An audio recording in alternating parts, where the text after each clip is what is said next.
Welcome to the Outer Realm with MicheleDerocher and Amelia Pisano.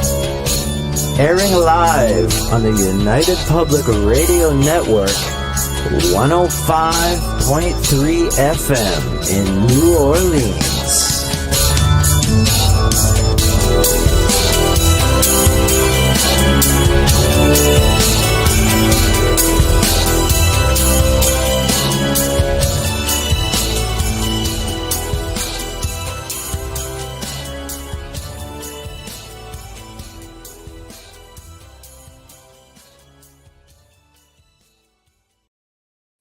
Good evening, everyone. Welcome to the Wednesday night segment of The Outer Realm. We are broadcasting live on the United Public Radio Network, UFO Paranormal Radio Network, 105.3 from the Gulf Coast, 107.7 FM from New Orleans.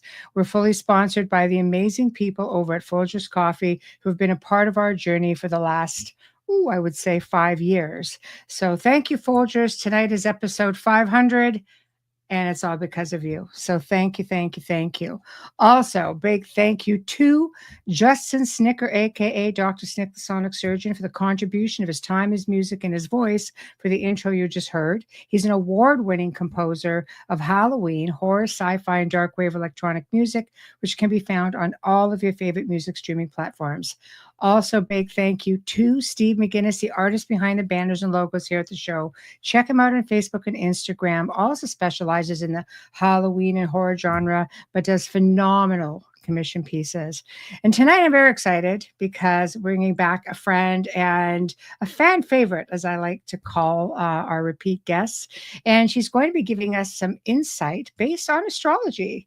She's been an astrologist for a lot of years, and I follow her and I love the things she comes out with, especially when she's scolding people, like going, come on, because astrology is pretty much, it will tell you everything it is you need to know about life if you follow it. And some of the greatest minds, in the world throughout the ages have followed astrology going back eons.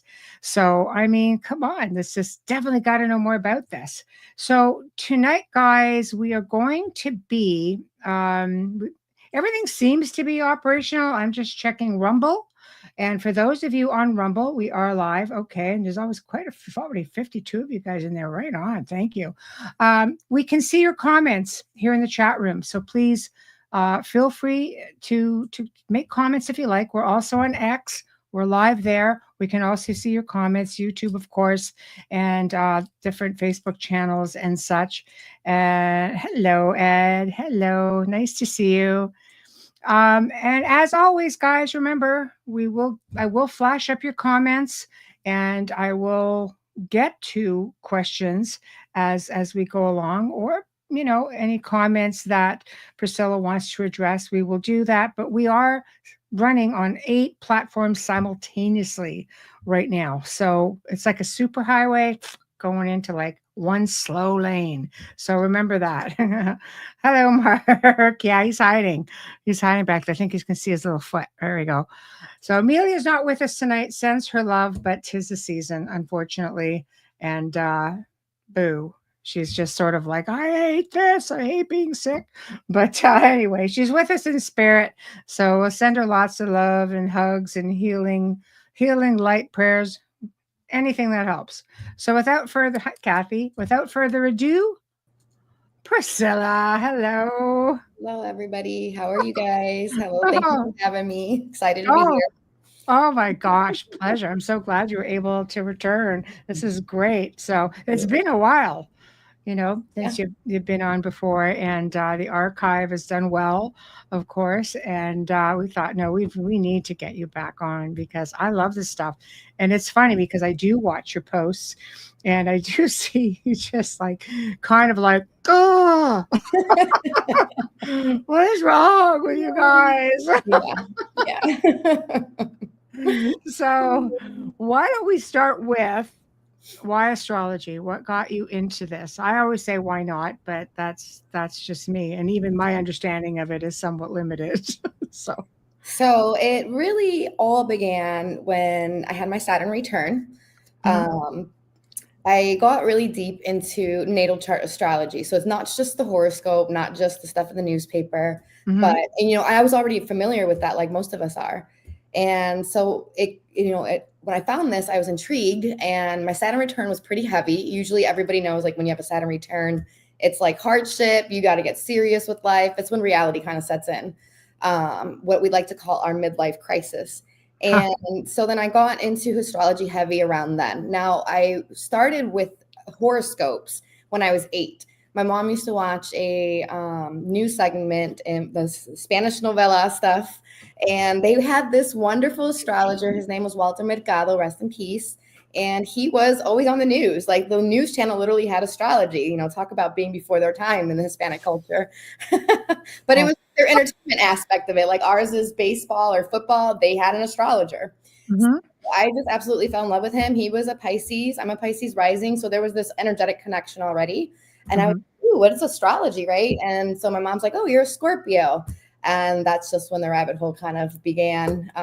So coming back to it really was around like 22-ish when I joined this Hebrew Israelite belief cult. I don't know what you want to call it. And so they were pretty heavy in understanding things that are behind the scenes. So like the book of Enoch, stuff that is missing out of the Bible. And so, I started studying that, and I found the book of Enoch that spoke about wheels within wheels. And I was like, wait, what? And so it just started kind of to make sense scientifically. And like with the, I started to understand that astrology was very geometrical. It's got a lot to do with angles and the speed of light and energy. And so from there, I kind of started breaking it down, like, oh my God, like angels is actually angles. Like, what? We've been thinking this stuff this whole time is literal, when it's really more so, allegorical. But so believe it or not, I found astrology from those little parts of my life, but I could say in totality, it was the Bible. Yeah. And so, even in the regular Bible, the one that doesn't have the missing books, the one that we all use today, the Holy Bible, even in those books, if you dig deep enough and you try to really understand, a lot of this, like, verses have a lot to do with astrology. There's I can't even give you a verse right now, but I know one is called the Mazarah. I think that's Job, and that actually means constellations. So why would they use that in the Bible? You know what I mean? So it's fascinating because Micah Dank's been on a few times, and he's dissected I don't know how many books on it, and you realize just how intertwined everything is. But when you look at ancient cultures, this is where it all began, because the Gnostics, followed the stars, and it's all in their texts. And you have people like Galileo, who was just like, the church looked at him like, this is like heresy. But yet they have the largest, the largest telescope probably like around. If you even go back as far as the Sumerian tablets, it's all astrological. The Cunufurian, I don't know what it's pronounced, but those tablets also have them in there. So every ancient culture, every era that we've come into, every epoch, there's always these remnants of astrology. So that's how I really got deeper with it. And then I connected with Micah. And, as you know, we wrote a book together. And so his stuff was just like, wow, yeah, like this is totally what I've been kind of digging up. And he kind of just put all the pieces together for me. So here we are today. I have been full on running my own business now for about 3-4 years and doing astrology professionally. And I enjoy it a whole lot. I love that. Well, you're very good at it. So I'm very stern too. I know. Yes, you are. You are very stern. But I sit there and I watch the posts come up and I'm just like, oh boy, there we go. So, but I think it needs to be told. You look at how many people, for example, you get back even into, back into ancient Greek history. There were kings who would go to the oracles and look at the stars and get their read on, am I going to win this battle? Am I going to win this war? Absolutely. So many prominent leaders in the past, even in our more modern times, because was it Reagan? I think I think he had an astrologer, or his wife was into astrology, and so even our presidents use it. And I think J.P. Morgan, a Chase Bank guy who funded it or founded it, he also said a very famous quote that millionaires don't use astrology, billionaires do. So that There tells we you a go. lot right there, what's going on. No, I love it. It's exactly right. It's exactly right. So tell us a little bit about astrology. What exactly, what's its purpose? What's its use? So I believe that everything is written. I don't want to really go off and say it's like predestined, but there's things that are written in the stars, and we have multiple existence from my belief, my perspective. We've been here numerous of times, and every time you come, it's a snapshot of your soul when you take your first breath. So it's really when you become your own entity outside of your mother, because while you're in the womb, you're technically here, but you're also in another spiritual side, like another world, because you don't even know you're here. So you're in between both worlds then, but you're still in the earth. So I believe once you take your first breath, you become a part of your mother, you get this snapshot of your soul. So it's based on your first breath. And that's why the doctor's always like, time of birth, they write it down. And so it goes with you forever. And I believe the governments understand this, and they can kind of pick and choose and pick out who's who and what in society if we do have the understanding of reincarnation. They're trying to find their people or the people. So yeah, astrology is really the language of God. And that's what I tell people. It is a way to understand energy. It is just really, making sense of what light versus darkness is, and, how much of it is in one being or another. And we're all an enigma. So we have multiple layers of energy in us. And that's why we have a chart where people are like, oh, I'm a sun sign Scorpio, but then they find out they're, a Leo moon or a Virgo rising. And they're like, wait, what? I have more signs? Yeah. Cause we're Wow. Now, astrology is just really timing your life. And with astrology, like, you can really see anything as far as, it's not just for people. You can really see the synodic cycles when we're talking about civilizations, when we're looking into the past. You can see like how this is really, it just is really a timeline. And that's how I like to explain it. It's a timeline of our soul, where we're going, past, present, and future. That's a great way to sum it up in layman terms. Yeah. Right. So, because not a lot of people take this seriously. And I think it's because it's always been like such a cliche thing in movies, like, what's your sign? I really think that's done a little bit of damage. Well, I think it was a good way to kind of hide it, because it's such a powerful tool. It's not really just only astrology. We have so many angles of this, because we have numerology, and we have cardology, and you have tarot, and those are all also tools that are kind of using the same divination aspect. So really, it's a number system when you boil down to it. And what are we? We're all like just genetic coding of numbers and zeros and ones, kind of like computers, which is kind of scary. Speaking of the whole AI era we're coming into. It's true. And you're not wrong. I mean, I think even Nikola Tesla showed that the whole universe, everything is based on vibration, frequency, and numbers. We're very much a binary system. It's all numbers, all vibrations. And, it all ties to the whole dimensional aspect too, when we're looking at quantum physics and we're, understanding the 11 different dimensions and so on. But yeah, so it's a good way of saying that you can co-create your reality with your astrology. So it's technically somewhat fated, but you have free will to kind of maneuver it the way you want to maneuver it. So right. So with that being said, now, what is it that you do for people? So what do you do with astrology? Okay, so it really depends on what the client is looking for. So I get people from all walks of life, and all different levels in life as well. So some people want to know about their relationships. How am I compatible with this person I'm dating? So I can look at that, and that's called a synastry chart. And you just compare, each other's date of births and time of births charts. You make this whole thing, and you overlay them. And this is really just you in 2D form. So instead of you being the 3D form, I'm looking at you at your soul and your purpose on paper. And so we bring that together. You can tell the compatibility between you and a partner. And that kind of gives you an idea of where and how your like relationship is going to manifest and where it's going. So that's one angle that I can do it. I can even do that with like business partners. If you want to get with a person and create a business, you want to know if you're going to be compatible, because if you're not, you're going to have a hard time making that business grow. Right. So you can actually use it for anything. Creating something, when to have children, who to marry, should you take this job, should you even move to a location? Because there's this thing called astrocartography. So there's so many ways and so many types of systems and charts that you can use. The type of astrologer that I am, I do Western tropical whole house astrology. I do incorporate Hellenistic techniques and Vedic techniques. I love like kind of everything. I just don't do real-time sky, even though I understand it. I kind of use the older system because if we take it again back to the Sumerians, Western astrology kind of is the same model and whole sign chart from back then.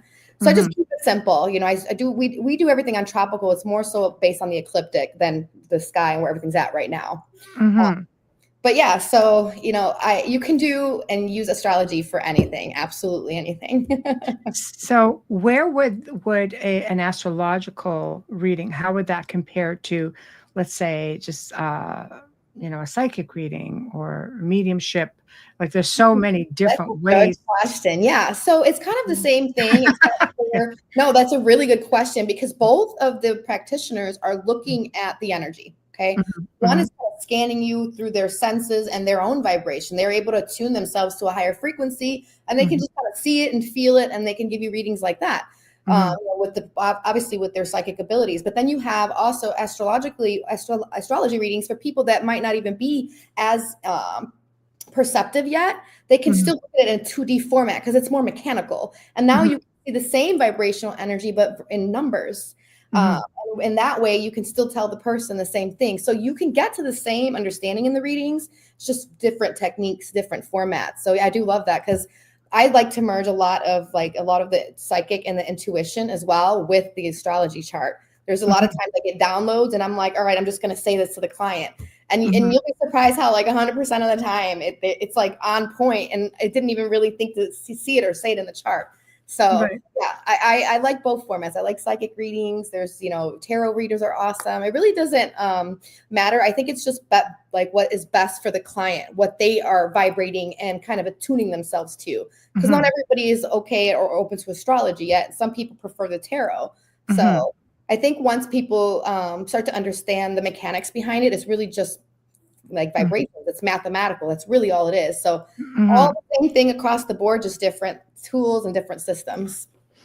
I agree with you with that. And I think people need visuals. Yes. Some people don't want to just take your word for it. They want a visual. And I think the cards and things like that provide that visual. And with astrology, I think you don't get the same visual, but I believe that it's more catered. Yes, because it's designed and tailored to you at your birth. So it's really based on your, you know, where you landed, the time when you took your first breath, all of it's tailored to you. Whereas the psychic readings, they're just kind of reading the vibrations and they might, you know, that can kind of intertwine with other things. So I do get what you're saying with that as well. Like, well, and psychic readings change as soon as you change your mind. You make a different decision. Like if, and I don't mean that, you know, facetiously, because I get a lot of readings. I love it. Right. So, but it's true. It's based on where you're at that point in your life. And if you're told something and you change your mind, I'm not going down that route. Yeah, you change the whole outcome. Therefore, within a week or a couple of days, the reading could change again. Whereas I think with an astrology reading catered to you, you could be just like, well, this is what's going to be happening in astrology, and this is pretty much all about you. And yes, it can be somewhat generic if you're, you know, you have people all born at the same time, you know, throughout the world, but it's going to be pretty limited and fine-tuned. Yeah, so when you're doing time astrology based on your birthday, it's absolutely tailored to you. So there's a generalized aspect of astrology if you're listening for your sun sign, you know, because that's every 30 days. So how many people are born within 30 days of the sun? You know what I mean? Yes. So no, exactly. Like, okay, well, that doesn't fit me today. But that's because your moon could be different from the other people that are under that same zodiac sign. So yes, this is very much tailored to you, and definitely like, so you'll be surprised because with astrology, you can also tell someone, hey, this is going to happen. And then that can kind of also alter. But what it alters is how they go about handling the situation. So it's not that the situation changes. It's that they can like maybe take a higher approach to it versus they would have like crumbled without knowing the information. You see what I'm saying? So astrology kind of helps you pre-plan. And there's this astrologer, I love her saying, her name is Lori Lothian. She says, time your best life. And that's really what you're doing with astrology. You're just timing your best life for those that are afraid and thinking, oh my God, it's the devil. And we're not supposed to look into stuff like this. And I honestly believe it's there because we are supposed to. I think the gods were like, here's a roadmap. You're not down there by yourself. Here's an opportunity to work with me and co-create with the universe. You are one. So somewhat, a language of the gods, a language of that is their language. Absolutely. Wow. See, and that's all I do. I just decode the language that's happening in the universe. Right. It's the universal language. I like that. I like that. But I could see how, some people would be a little bit freaked out about that because we're conditioned. We're conditioned, in our schooling, in our faith, in our upbringing. We're schooled pretty much the same way as our parents were, our grandparents were, just tweaked a little bit with, progression. So anything outside the norm, might be a little bit scary for some. I'm lucky. I grew up in a very yes. Yeah. Like, oh, you do horoscopes? That's witchcraft. Stay away from that. It's true. Horoscopes. That's okay. So let's get into the horoscopes since you brought it up. Let's talk about the horoscopes. So how does that differ? Because that's pretty generic. So that's just sun sign. That's all it is. Sun sign astrology. It's just based on the sun where it was when you were born. That's it. That's why so many people are like, oh, it made sense. It sounded like me. But the next day, oh, that doesn't sound like me. And it's because you have a moon, you have a rising, you have every other planet up there. So again, it's tailored to you. So not always will horoscopes be on point, but they give you kind of an overall generalized aspect of how life is going to play out for you for the month. And it's pretty generic. I think you can take out of it what you can, basically. Because it's for you and however many other people are under that zodiac sign. Yeah, it was exactly. Millions. All on this date, all on this sign. So this is why we do astrology charts, because that now we're narrowing it down. We're taking it based on your coding when you first came here. Well, I have to say, and you guys will have to go back and watch the archive, because you did one for me on the first show, and you were bang on. Yeah, it was great. And I was a pup then. Yeah.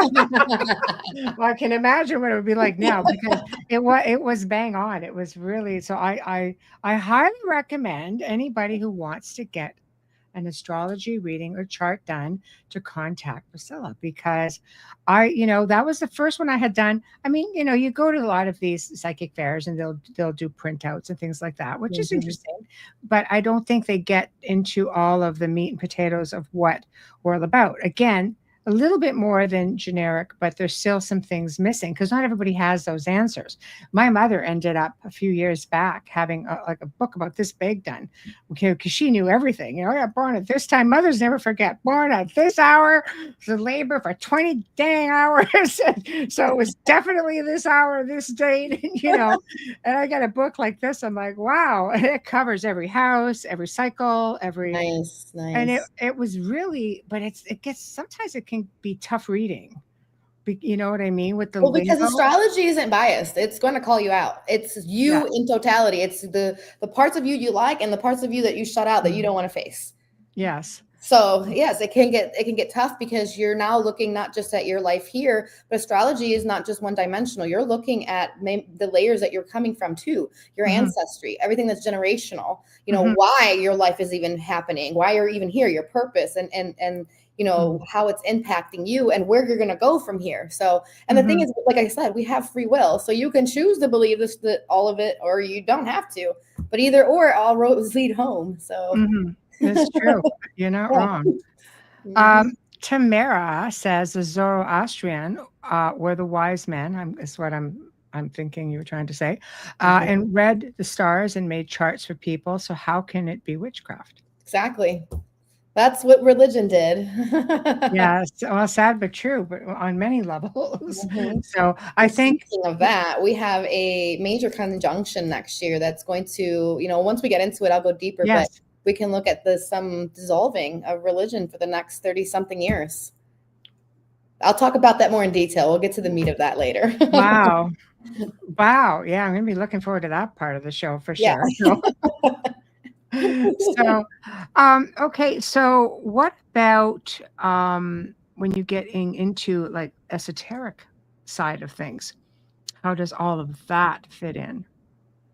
So So you mean like the occult stuff, right? All of it.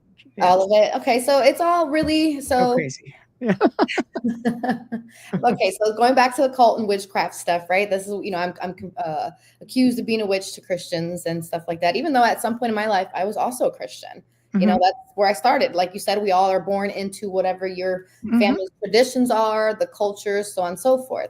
So what occult actually means is just hidden. It's everything that is not seen, which I like to call that the Scorpio energy, because Scorpio deals with the underworld. If we get into the mythology, that's Hades. So it's everything that's like covered, everything that seems icky and ucky and scary, and the ghost and stuff like that. But it's not even what it is. It is just another layer of who we are. It's the what we would call the darker or the negative side of us. So you would think the yin and the yang, right? The 6 and the 9. That is just like a representation of that mirror effect. So, there's so many of this astrology. There's so much of this astrology that ties into like, even like some of the stuff that like I see on your show, like ghost and like aliens and things like that. I love that stuff, by the way. Yay! But, I think we're starting to understand as like a society that we aren't the only ones here. We do deal with so many other beings. And I believe that was, if we get it back into the religion stuff, a lot of like the things that we call like demons and the jinns and stuff like that, that's all just what we are coming into the understanding of now. Really just other entities and other beings. So I think a lot of the stuff was hidden because it's always been there. And so I think we're now just kind of coming into that awareness and stuff. So I personally think all the esoteric practices, all the beliefs of the occult stuff, it all merges in with astrology. Astrology kind of just is like the basis of it. And then everything else kind of spreads from there. So, well, yeah. I mean, you get into the Bible, it even speaks about, all of it. I mean, Ezekiel's wheel, that's a big one. And that's right in there. There have been many ancient paintings going back through the last hundreds of years that depict UFOs and crafts and different types of beings. I mean, they're all there. I think so much of it is it misinterpretation or mistranslation? Yes, or I think it's both. I think it's a little bit of both. I think it's also a lot of fear from the years and the eras of indoctrination. We just started getting more and more closed up, more afraid of what is behind, in the darkness. And at the end of the day, it's what we're starting to really come to the understanding to, that it's always been there. It predates us. We can go way back into ancient times. Like you said, it's on the walls of Egypt and the hieroglyphs and all that stuff. So I mean, it's always been there. It's just we are now being awakened into it. We are coming into this era of Aquarius. And by the way, Aquarius rules UFOs. Uranus and Aquarius rules UFOs, aliens, all the weird and the unique, out of the box concepts, and anything that's just different. So we're going to come into 19 years of really seeing more of that, especially with Pluto there, because Pluto rules the underworld, which is the ghouls, the ghosts, the demons, the aliens, all of that. Yes. But see, that's something else that's hidden in plain sight. Like if we talk about, the age of Taurus in ancient Egypt, when they had bull worshiping, I mean, there are sarcophagi that are so big that they would mummify and put bulls in there. I mean, this was bull worship. And then we get into the age of Pisces. Just look at the Pope's cap, which is the mouth of the head of a whole fish up there. Yes, I know. It's got a lot to do with the symbology and the symbolism. And I don't think people recognize that. If they were really just to see through symbols and through vibrations and numbers, they can really start to understand what's going on. And there's nothing to be afraid of. We're just moving into another era. I know there's a lot of people thinking like it's the end of times because of what all this chaos we're coming into. But it's just every time we're switching every, 21, 60 years into a new constellation, we go through this. We go through these phases of shifting into what archetype is belonging to that sign. So like you said, we had Aries, which was the bull, we had Aries, which was the ram stuff. The bull was Taurus. Yes. Pisces is now we're dealing with fish, which is the church. And Pisces rules religion. It rules spirituality. So we had 2160 years of all these different religions that emerged during that time. Different beliefs and different forms of spirituality. And, so it dominated in that era, but that's what we're seeing now because we're in a different era. We're seeing the deconstruction, like just the breakdown of all of it. It no longer fits in this vibration. So we're going to keep seeing that stuff kind of just demolish. Evolution. Yeah, evolution, exactly. And that, that brings me, I'm just going to say it now. We'll talk about that Saturn-Neptune conjunction. Let's do it. Yeah, we can just spew a few things in there. We'll go with that. So it'll be full on in 2026, okay? We have a preview of this Saturn-Neptune conjunction next year in 2025, but then it retrogrades. As you know, all the planets go forward and all the planets have yes. It's not just Mercury. Mercury just screws up your life because I'm living that moment right now. Yeah, we are in Mercury retrograde. Oh, I know, for another few days. We've been in Mercury retrograde since November 25th. So, and we've had a 1 week of shadow before that. So since whatever days before that, since then, we've been having like just chaos. But Mercury kind of affects you personally more so because it's a personal planet. The reason why it's a personal planet is because it's closer to the sun. So anytime a planet is close to the sun, it is actually what's happening in your personal world. Okay. When a planet is further out and it's a generational or outer planet, it is the world at large that is kind of feeling it on a grand scale. Okay.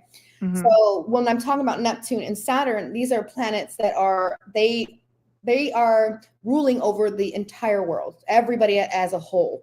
So these changes that are coming next year are going to affect everybody. It's not just going to be personally, okay? But so next year, both of them, Neptune goes first into Aries, okay? Neptune deals with like dissolving things. It's very deceptive. It's a fog. It's very confusing energy. It could be energy that deals with like spirituality. It deals with religion. It deals with places that we can't see. So prisons, asylums, places of worship. And since Neptune is the sea god, it's a water sign, or it rules over a water sign, Pisces. And this is the higher octave of Venus. Okay. Now, Neptune wasn't discovered until like I don't even remember the year. 1989, around that time, I believe, is when it got discovered. And so is that correct? Hold on, let me make sure so I don't like lie to you guys. No, sorry. Yeah. So at 1880 something, Neptune was discovered, right? And when they were discovered, Saturn and Neptune were conjunct. Okay. And so this brings us into a more futuristic type of energy because Neptune, Uranus, anything past Jupiter, and which is the Kuiper Belt, is all future planets. They were all discovered like not too long ago. Okay. And the reason why is because of our consciousness evolving. As we evolve in our consciousness, space evolves. So we find more and more and more things up there. Okay. So we found these other planets, Neptune and Saturn. And when we found it, they were conjoined. Now, why is that important? Well, during every time that they conjoin, something major happens for the world at large. Okay. And during one of their conjunctions in 1989, that's when the Berlin Wall crumbled. Okay.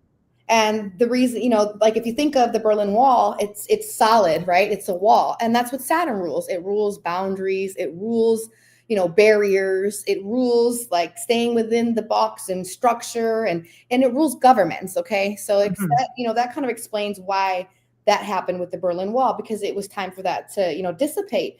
And what does Neptune do? Neptune dissolves things. So when them two were conjoined and the Berlin Wall fell, what do we see? The dissolving of the wall. It's Neptune and Saturn. So when you're dealing with astrology, it's all symbolic. You just got to know how to interpret it to understand the language. So we have this conjunction coming again.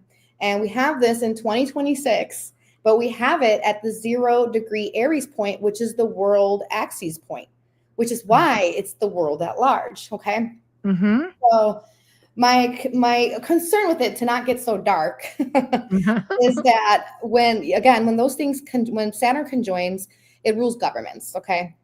Neptune rules religion. So now we're looking at political and religious themes. Saturn is the end of things. It rules time. Okay. It also rules like tyranny.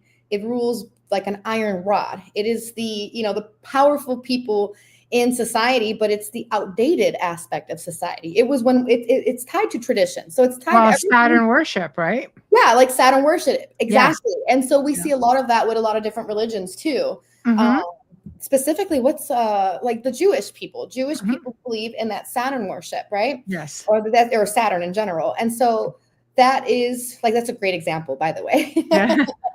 So, but Saturn also rules governments too. So it can speak to political things. And so next year, I think we'll see a phase and a start of like religious and political issues because Neptune wants to come and dissolve.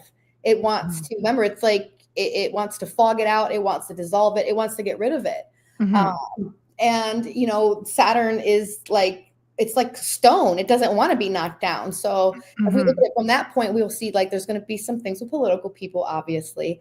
And then Neptune also rules like cameras and Hollywood. So we will see a lot of karma, since Saturn is karma, to celebrities, which we are already seeing so much of it now. And that you can thank those aspects that are coming, because once they conjoin, they put this energy out there and the world has to play it out. So that's another way to look at it. Like, we are the stage, the luminaries, the planets, they're the lights, and it's like lights, camera, action. Here we go. We're the actors on the stage.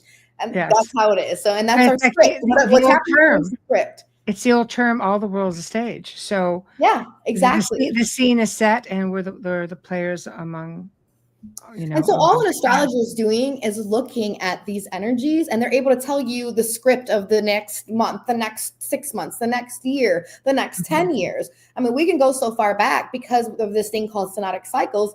I can look 100 years ago, and if I can see the correlations and, the cyclical aspects and how they kind of correlate from there, I'm able to be like, all right, well, this is what happened then 100 years ago. It's a possibility we're going to see something like this as well. So, and a lot of the times the predictions are like, pretty accurate. It's cool. Right. Yeah.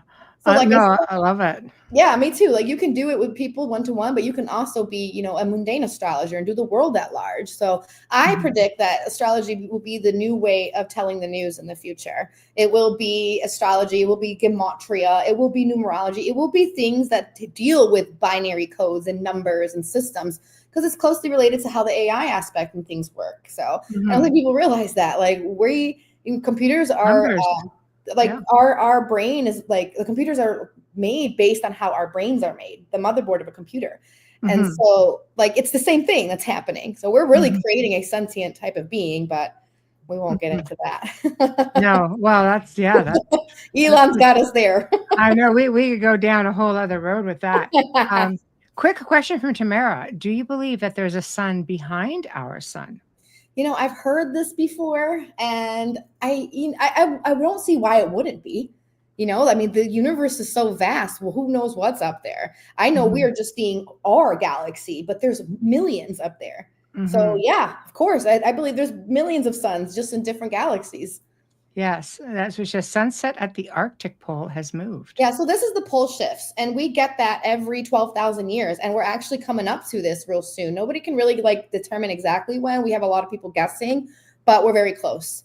And unfortunately, when we have pole shifts, we see cataclysmic, or however you say that word, events, catastrophes.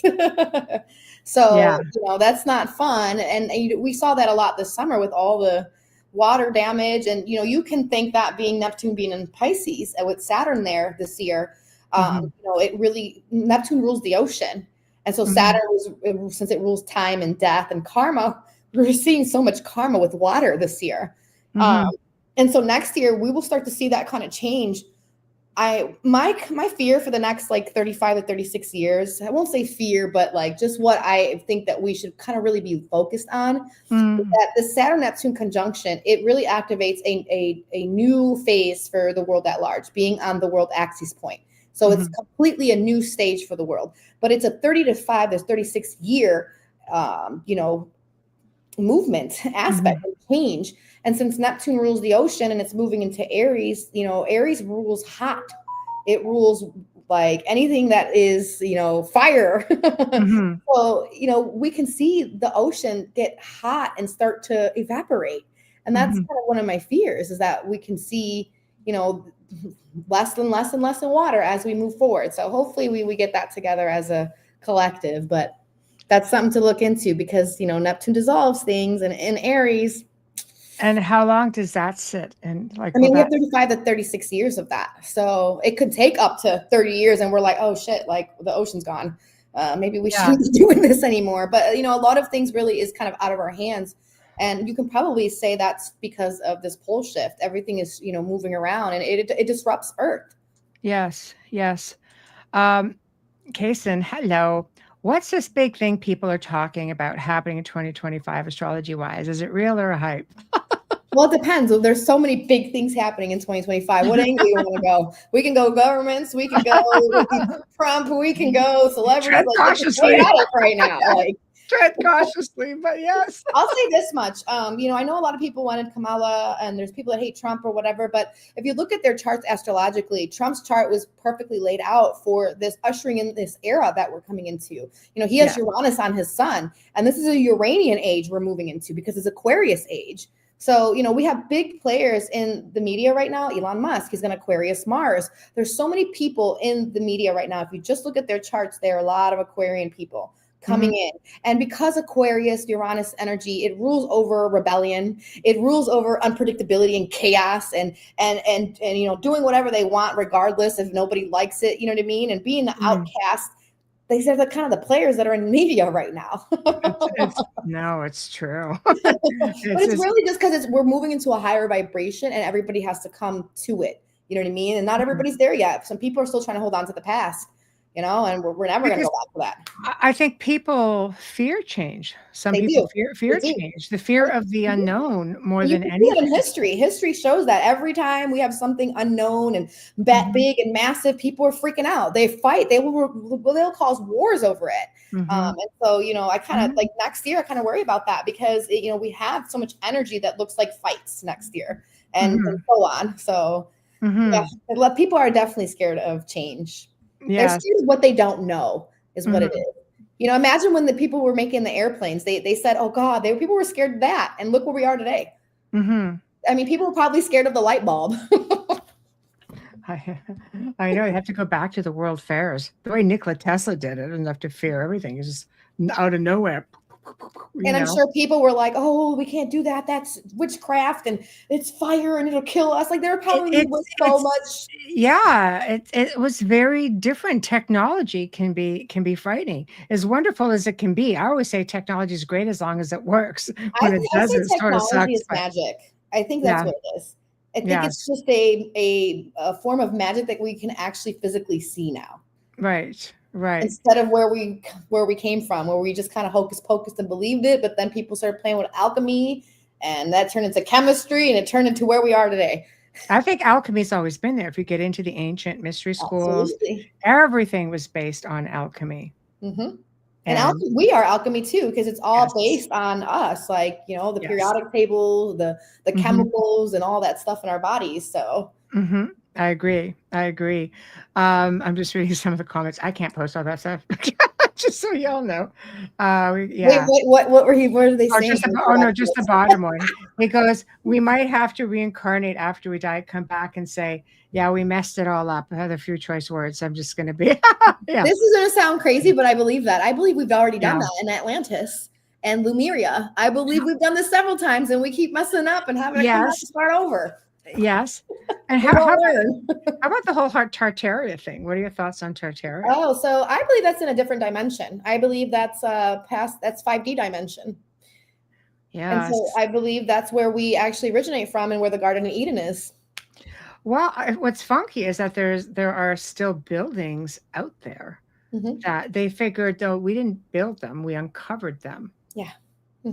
So a whole other thing. I know. I keep promising I'm going to do a show on it. I will. It's just please. I would love to watch that. It's a lot of research.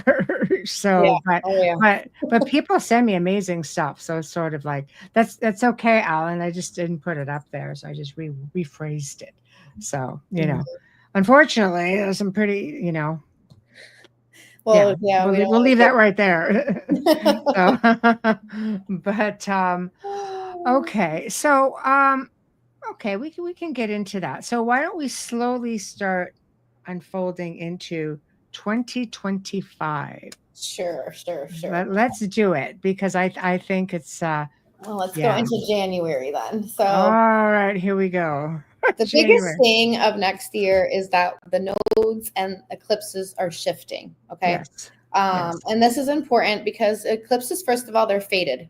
Whenever we have eclipses, sun or moon eclipses, whatever, they represent a wheel of fortune. So they just get like a reshuffling and things change. Things come in your life, things come out. And they rule over everyone because everybody's under the eclipse. However, the eclipse is more prevalent and more prominent depending on what area geographically it hits. Okay. So like for us this year or last year, this year, 2025, we had the eclipses from last year hit us here in the United States in Texas, Florida. And what happened in those states? It was crazy this year for them. So it was. Yeah.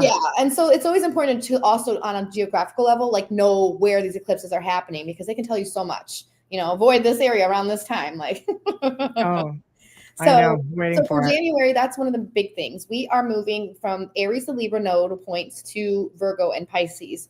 The North Node will be in Pisces and the South Node will be in Virgo. The North Node astrologically represents the head of the dragon in mythology. And it just means it's the direction that everybody is going to be aiming towards or heading in, okay? And the South Node is everything we're going to leave behind and purge out. So with that being said, the South Node will be in Virgo. My predictions for starting next year for the next 18 months is that jobs and work, anything with that is going to change dramatically. What's going to happen? I have no idea. It could be digital things for sure being incorporated, just a massive shift. And the reason for that is because Virgo rules over work and jobs and things of that nature. The common folk, the people that go to work day to day, that's what Virgo rules over. And so we'll see major letting go of things that have to do with jobs. I predict that next year there are going to be a lot of people, even though we see in it now, the rise of this, but there will be a lot of people really trying to figure out their own businesses and self-employment because of where the economy is going. All right. That's the first thing. The second thing with Virgo is that it rules over health. It rules over pharmaceuticals and things like that, both the Pisces and Virgo axes. And what do we see going on already as we're edging into 2025? Because we've already had an eclipse in Pisces. So, and that was in September. And since then, what have we seen? So much chaos with healthcare, hospitals, the CEO guy, what just happened to him recently. You know what I mean? And so we're going to see an influx of those kind of stories. I do believe because Saturn is still going to be in Pisces during this time, it's going to be going back and forth. We can see a lot of like political and like legal aspects happening because Saturn still does rule like the iron rod. He was and is one of the gods of this world. And so he does like he exalts in Libra. So he does represent justice. He represents karma. So they're going to see a lot of that with like the pharmaceutical companies. That will be real prevalent in the news. Okay. With the North Node in Pisces, we're going to see a lot of dissolving, I believe, like we've been seeing with like borders. I mean, look what's been going on. We're going to continue seeing that for a little bit of a while until about the summertime. Once Saturn moves into Aries, I think we're going to see a lot of that shifting. Saturn is generals. Okay. And, in Pisces, it's refugees. It's, the disenfranchised. Pisces rules like the people that are on drugs or homelessness and people like that. So it's all the people that get lost through the crack because Pisces is what? It's the fog. It's invisible. It's that dissolving energy. So these people get lost through the cracks. And, a lot of the energy is going to kind of get aimed in that direction. So we can see some changes or some things, maybe legislation, because Jupiter will square Pisces, the rest of the year, and it goes direct February 2nd. So that, that just shows that legislation is going to change around refugees, around the homelessness problem that we have. So, that's going to be major next year. When we come into the new year, we have Venus entering into Pisces, and Venus rules legal aspects. It rules harmony. It rules balance. It rules relationships of all kind, business, romantic. It rules all of that. And in Pisces, it's exalted. It likes to be there. So I really do believe as we move into January, we're going to see a big influx before the inauguration and probably up until that time too. A lot of like this the presidential people that are in office still, they're going to do something a lot with legislation. So we'll see how that goes. Yes. And during that time too, from the 1st through the 8th of January, we have Mercury going into Capricorn. So in the news, we're going to hear everything about Capricorn type of topics. What is Capricorn? Governments, all the people in power, CEOs, companies. Capricorn can rule like, big banks, big businesses, anything like that. So we'll see a lot and hear a lot about political and legislation aspects for sure. Let's see, another main aspect besides that Pluto or that Neptune and Saturn, that's the biggest aspect for the year, because that starts that world axis point, and that starts, we get a taste of that in July. And then we see that for sure in 2026. Okay. And that moves us all in that direction. Another major thing that we're going to have next year is Uranus is going to move finally out of Taurus. It's been there for almost 14 years. Wow. And so it's been disturbing and disrupting things in Taurus, which is money, our real estate, which is property. And that's everything we've been seeing. We've been seeing everything chaotic with our food, our agriculture, because Taurus rules all that stuff too. So the chaos centered around that is going to start to die down, thankfully. But then we'll have Uranus move into Gemini, and it likes to be there. It's an air sign, and air is all mind. It's all mind, learning, education, speaking, traveling. So I do believe like next year we could see changes in how we travel.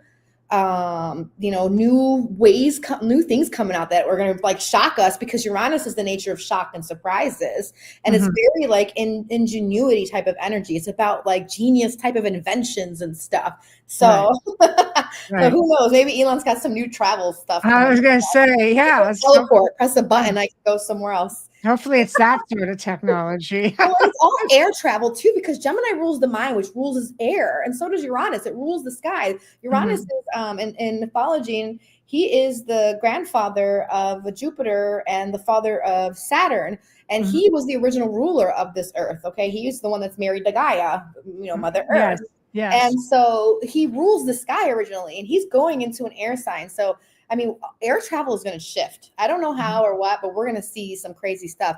I had made a post, I think it was last year, about like seeing flying cars in 2025 and 2026. So let's hope that happens. That'd be really cool, or at least hearing about it. Yeah. No, I like that. Our education system is going to change drastically too, because Gemini rules children and it rules learning. It rules elementary level learning. So we can see so many changes next year with how our kids do and deal with school. Because again, Uranus is futuristic. There's some futuristic type of changes with it being air, being more technological in the mind. Hopefully our kids aren't on AI stuff, but they might be, or those, what do you call those Google Glasses thing to do school? Right.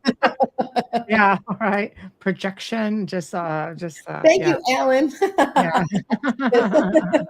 That was nice of him to say. Air travel will change into space. Maybe. See, and I thought about that too, because Uranus doesn't just rule the sky, it rules space.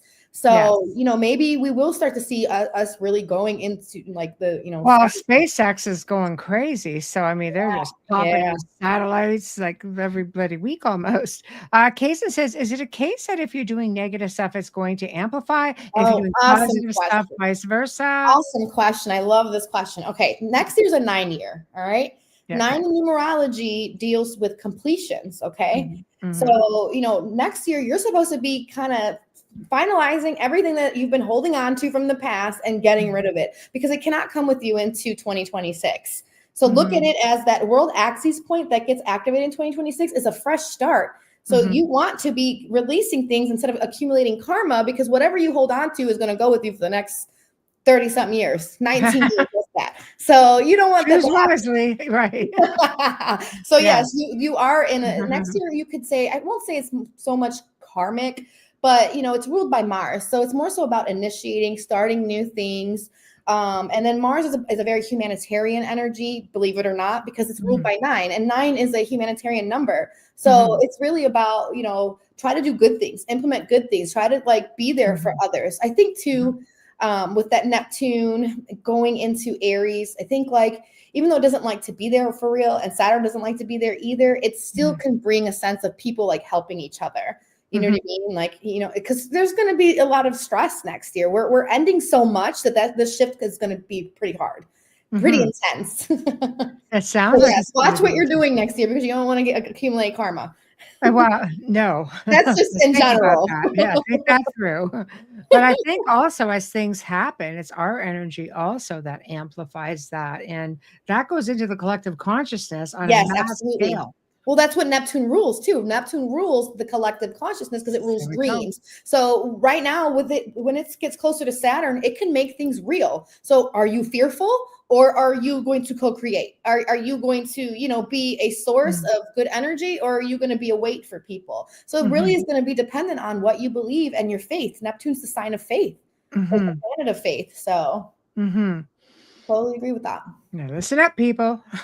So, oh gosh, okay. Yeah, so it's all about how and what you believe. Obviously, not everything happens under Neptune because it can be delusions too. But for the most part, we have an opportunity from next year until, 2026 to make things real in your life, what you want to make real. And so a sign next year that it could have both effects would be Cancer. And the reason why I say that is because the number 9 doesn't like Cancer. That's its opposite energy. Cancer is the number 2. Interesting. Yeah, so Cancer people, listen up. It doesn't mean you're going to have a bad time, but just listen up because you're going to have a lot of challenges next year. Whether you're sun, moon, and rising, or if you have planets in Cancer, being that you're in the energy of a 9 year, it's going to be a little bit challenging. Your number is 2, and the number that doesn't like, that number is 9. So we're in a 9 year. So you're in a year that's going to definitely bring you a lot of challenges, a lot of changes in your life. But again, if you use your ingenuity, you use your Martian Aries energy of not to be afraid, having courage, because Mars is the energy of courage, taking action, building, because Mars likes to build just like Saturn, you can really move ahead, and another reason why it'll be challenging for them is because that Saturn-Neptune axis point will be squaring Cancer. It's a 90-degree angle. So it's literally a year of like challenges. However, Cancer, you have Jupiter in your sign from June all the way until next year. So once Jupiter goes into your sign, you have an energy of protection. So it's really just the first couple months of 2025 that's going to be really, really challenging for Cancer folks. So, of course, look at your chart, see where that's at, because you can have different areas of in your chart that aren't the same as someone else. So don't just depend on your I know some Cancers, and it'll be frightening if that goes worse. Wait, what's your sign again, Michelle? Oh, I'm a Taurus, thank God. Taurus. Oh, so all that chaos you've been experiencing from when Uranus went into your chart is going to go away. But the good thing about Uranus, it taught you a lot. It changed your consciousness. It up-leveled you so much. It brought you so much insight. So it broke you out of old or maybe stuck patterns.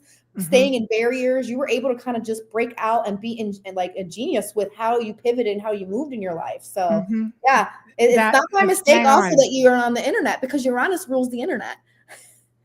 See, so, yeah, that's hold on, that's what Kat says. Yeah, booyah, I'm a Taurus too.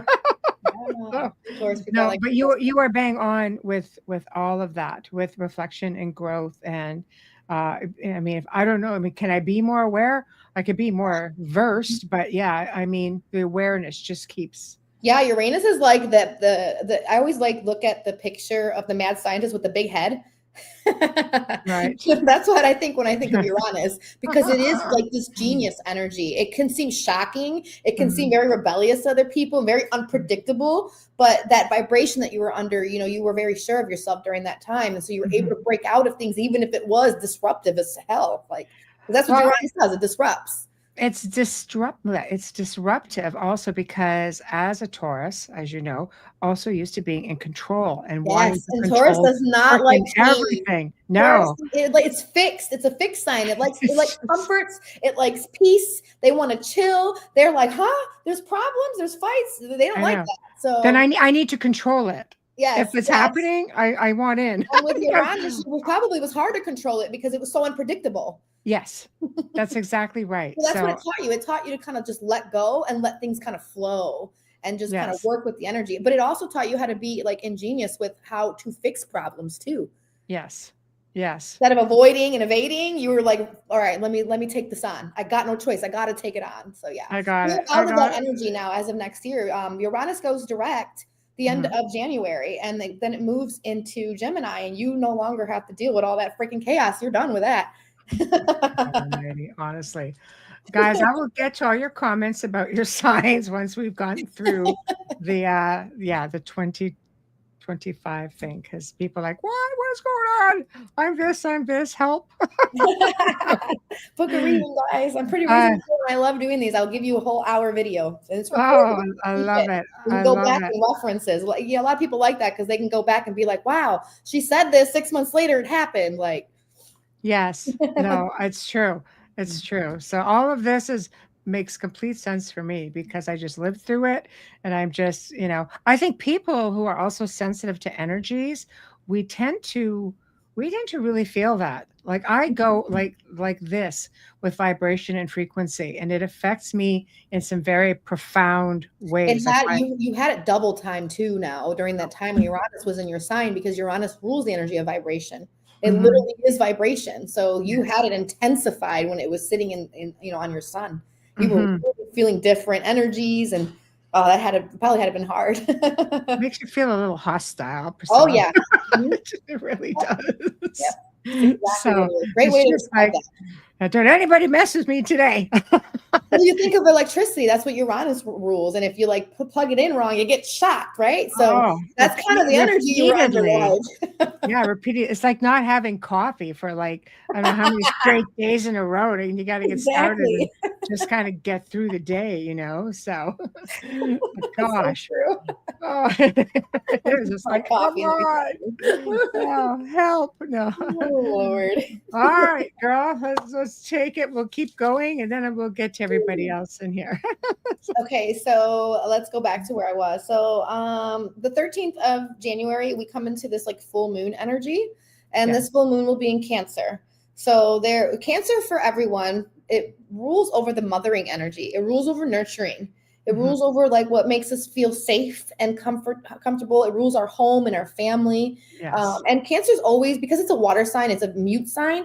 It's a sign that feels. It doesn't think like air signs. It doesn't, no offense to people, I'm a water sign too, but it doesn't think like air signs. It doesn't, have passion like the fire signs. It feels. Okay. It feels its way through things. Earth is more practical. It works its way through things. Yeah. Water signs feel their way through things. That's why they're so intuitive. So that full moon in Cancer can like definitely be about, first of all, full moons are about release. They're about letting go. They're about endings, culminations, and like where you can gain stuff if you've worked, the energy. And so that full moon in January, it's like, it brings up things that have to do with home and family. So, I'm hoping, because that is literally like a few days before the inauguration. And I'm just like, gosh, like, how is this all gonna, because people are going to be emotional whenever something's full, when it's in the moon, it's all about emotions. And so this is in Cancer, it's about the emotions tied to our family and our homes and our safety. So, we're going to feel it like the intensity in January because of this inauguration with Trump and everything that's going on. People are kind of everywhere with it, and they're afraid. I mean, people are not sure what's going to happen. 2025 is a very unpredictable year, and it's a Mars year. So making it a Mars year, it's potential for either humanitarian stuff on the good side or war on the other side of that. So, well, the yin and the yang, right? Yes, right. Because Mars is balance. To give us the good. It's going to give us an equal measure of both, which is what all energy does. Yes. Yeah. Yes. So coming into this year is going to be a little bit tense. Just a little bit. Just a little. Don't worry, guys. I think towards the end of the year or towards the beginning of the year, sorry. I think it's January 30th. We have, it's December. I'm sorry. It's December 30th. We have Chiron that goes direct. And for the world at large, that is the wound that we all have. And we've had this wounding since 2019 in the sign of Aries. So, everything's still going back to cardinals, which is crazy because we've had so much cardinal energy during this entire like deconstruction of since like 2001, I can say. Like we've had so many changes. Really 2008 when we had Pluto enter Capricorn and we were under that cardinal energy with Pluto's destruction energy, we had so much changes for those 16 years. Yes. And now Pluto's in Aquarius and we are moving into a different paradigm. It's very futuristic. It's very much about like getting comfortable with the things that we are uncomfortable with. Very different things, unique things. That's why we've seen the influx and not just robots and AI, but, things like gender stuff. Because Uranus rules what we would call, or what we're seeing, the third gender. Yes. I'm nor here nor there. I'm not going to talk about the politics about that, but you get what I'm saying. Uranus, to each his own. Sure. The mythology of Aquarius, that's that constellation.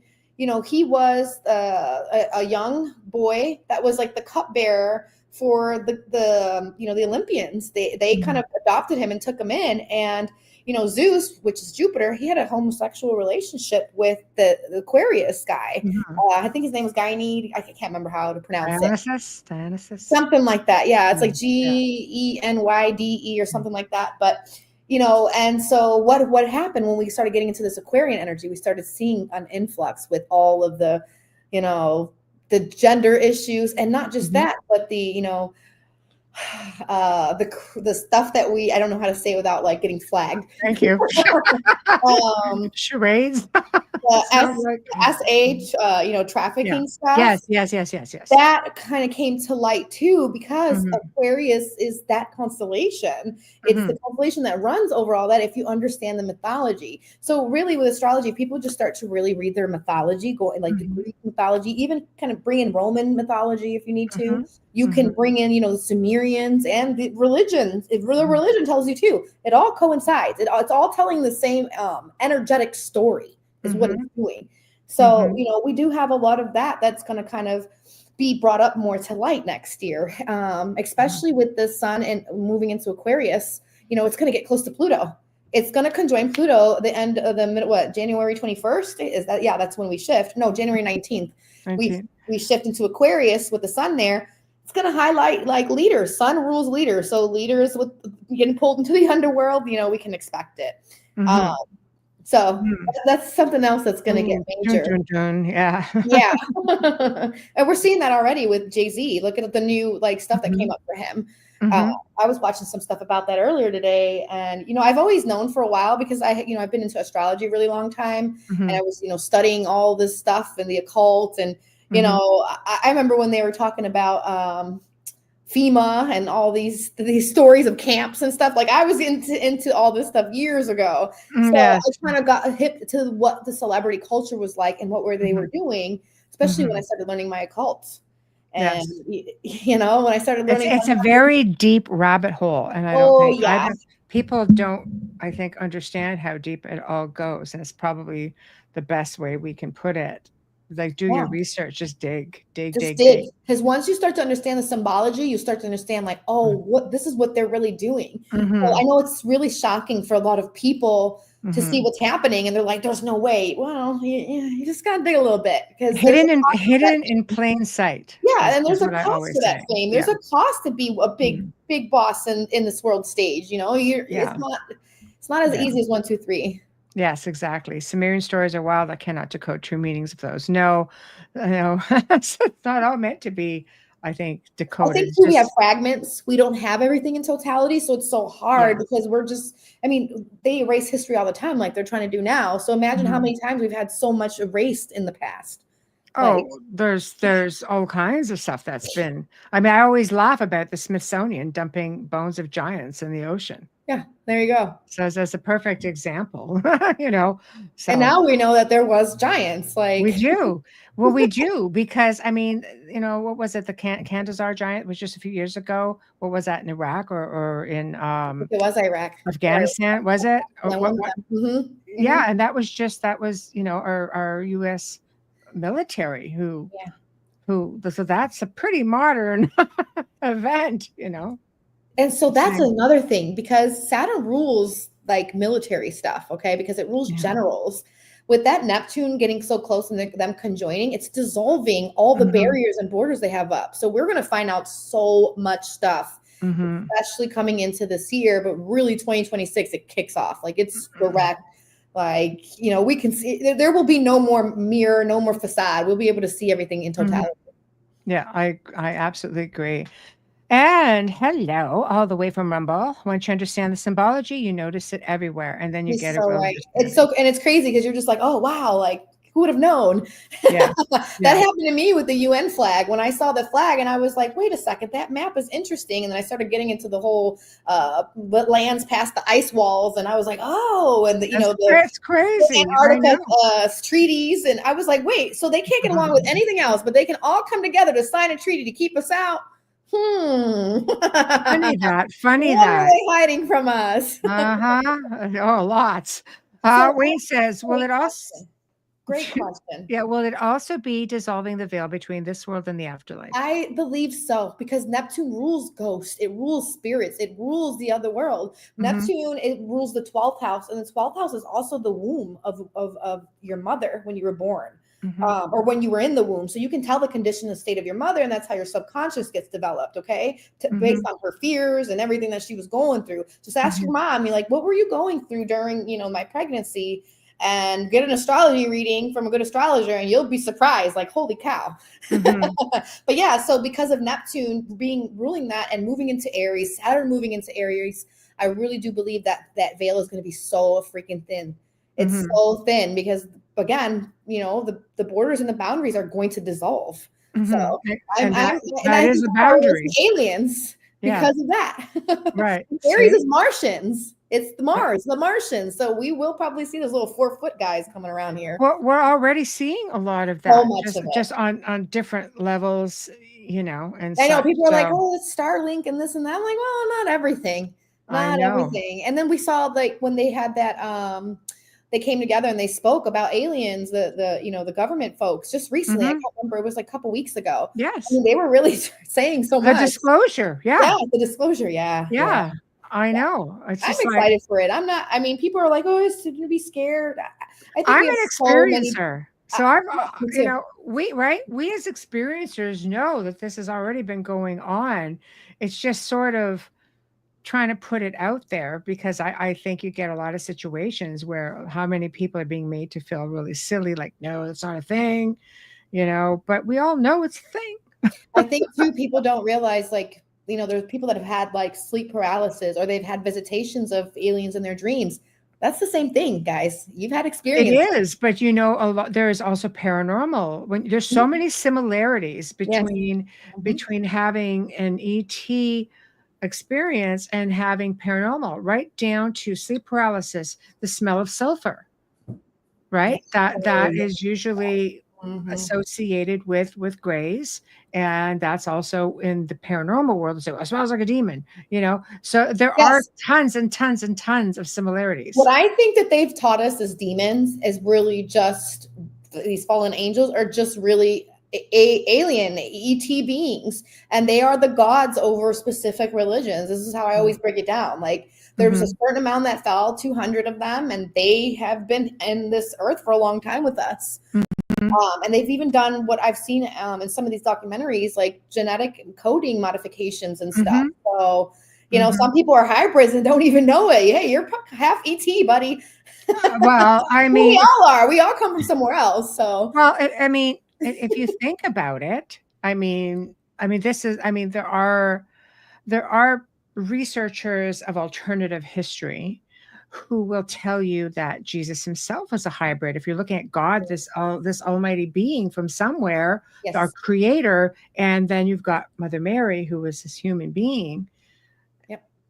I guess in a way you would have to say that is sort of alien, So I don't know. I find it fascinating, because it's one more thing that it's there, but it's almost as though you just don't quite look at it that way. Whereas realistically, it's well, we're so conditioned to like close it off and be afraid. So I think when you have that closed off like that, you miss those things. You're not going to like really be in that vibration to experience it and see it. So some people are just naturally open. I agree. For those of us who have had apocalyptic dreams, which they say some abductees, contactees tend to have these apocalyptic dreams, but it goes, we're also having traveling dreams, which I agree. yeah, the traveling dreams is very interesting. Right. The astral projection, all that. Yeah, that's really cool. Mm-hmm. So much to it because we just like I always use the example of, putting the car in the garage at night. You don't sleep in it. So when Yeah, you go to bed at night, the physical is what needs the rest. It's not your essence. yeah, You go absolutely. out, you do things, whether you're astral or whether You're roaming somewhere, you just don't remember. I know when you come back and you're dog dead exhausted, you're trying to figure out why. It's probably you playing out your other lives in your other dimension. Yes, exactly. But you have to put this body to rest so you can jump into the other body and play the other dimension. Yeah. I know, exactly. I wouldn't doubt that at all. Okay, so where are we going next? All right, so let's see. We got Uranus direct. We talked about that. That's the end of January. That will move into Gemini. So we talked about how it's going to change education, how it's going to change travel, how it's going to change communication. Neptune, I believe, is ruled by YouTube. So YouTube is going to come into some major changes next year. So it's not by chance that AI is doing everything it's doing, scrubbing people's channels, taking people's freaking following. I think it's getting this whole cleanup because it's going to morph next year for some reason or another. And really well into like 36 years because of it being ruled by Neptune. Facebook as well, because Facebook is a Pisces. So anything that's, ruled by Neptune, it's getting major changes. They are already getting eclipsed anyways. There's so many eclipses in Pisces and Virgo the next 18 months. So people under that Pisces sign, your life is going to change. So get ready for that. You have a major shift in the next 18 months. So right, blah blah blah. Right. Yeah. Oh boy. Oh boy. But again, it could be good or bad. It just really depends on. If it's good, that'd be great because a lot of it is you're right. It did on the group pages. Oh, that's right. I heard about that. People couldn't like get messages and all that. Yeah. My group page was just frozen. I'm just like, I know there's stuff on this page showing you with nothing. I'm like, I know I better be live on that page tonight. So ask like 2 more questions. I'm gonna let my cat out because she's gonna keep crying the whole time. Okay, no problem. So I'm right here. Go ahead. Okay.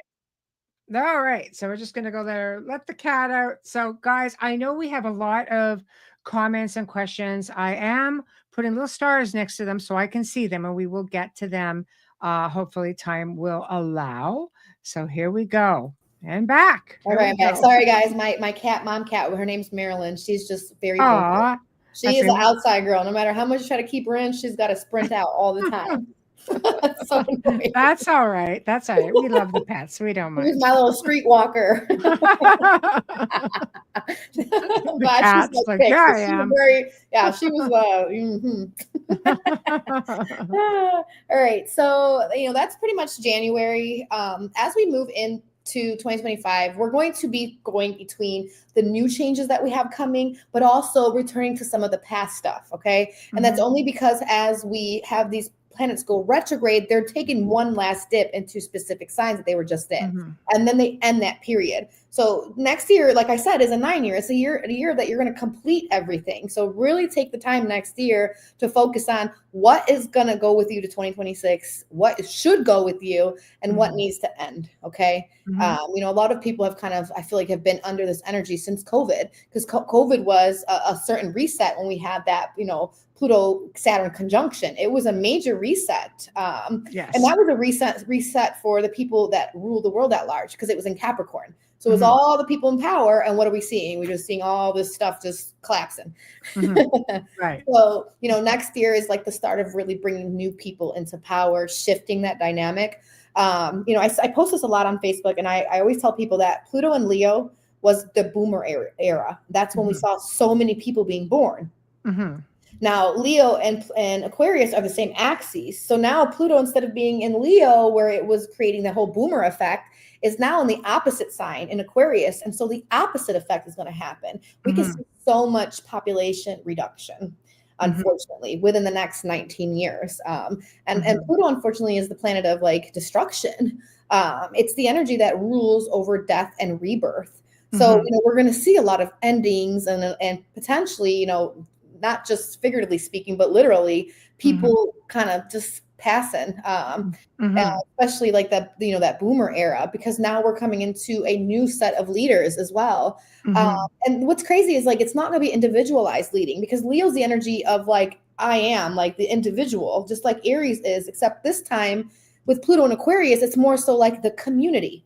It's people, organizations and communities at large that will kind of be in this like leadership position. So, you know, if we look at Aquarius, the type of energy it is, it speaks to unity.